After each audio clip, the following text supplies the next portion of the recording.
जय श्री कृष्णा। राधे राधे। नमस्कार दोस्तों, स्वागत है आप सभी का हमारे YouTube चैनल पर। आज आप सुनेंगे चौरचन पूजा की व्रत कथा। एक पौराणिक कथा के अनुसार एक दिन भगवान गणेश अपनी वाहन मूषक के साथ कैलाश की यात्रा कर रहे थे।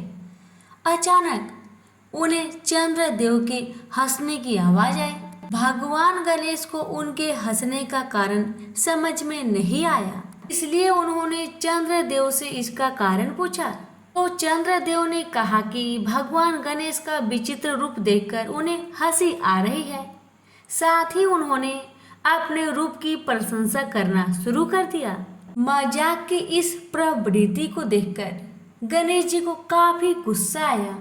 उन्होंने चंद्रदेव को श्राप दिया और कहा कि जिस रूप का उन्हें इतना अभिमान है वह आज से कुरूप हो जाएगा। कोई भी व्यक्ति जो चंद्रदेव को इस दिन देखेगा उसे नारा देगा, भले ही किसी का कोई अपराध ना हो, लेकिन अगर इस दिन चंद्रदेव को देखा तो वह अपराधी ही कहलाएगा। इस बात का दावा है कि चंद्रदेव का अभिमान समाप्त हो गया और वह भगवान गणेश के सामने आ गए। भगवान गणेश को खुश करने के लिए भाद्रपद की चतुर्थी में गणेश जी का पूजा करें और उनके लिए व्रत रखें।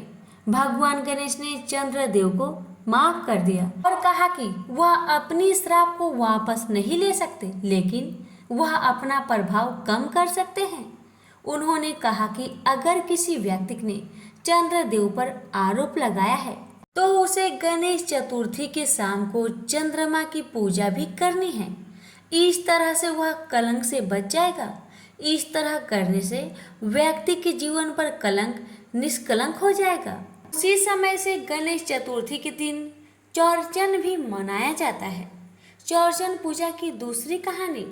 चौरचन पूजा की कहानी अपने प्राचीन और धार्मिक महत्व के कारण महत्वपूर्ण है। खासकर बिहार के मैथिली क्षेत्र में इस पूजा की कहानी विभिन्न संस्कृति और परंपराओं के अनुसार थोड़ी भिन्न भिन्न हो सकती है, लेकिन एक सामान्य कथा निम्नलिखित है।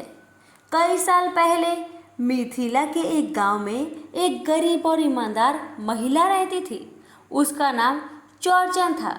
चौरचन बहुत धार्मिक थी और भगवान गणेश की भक्त थी।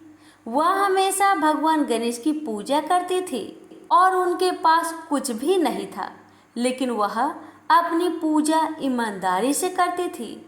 एक दिन चौरचन ने देखा कि एक सुंदर सोने का मूर्ति एक पेड़ के नीचे गिर गया है। वह मूर्ति को उठाया और अपने घर ले आई।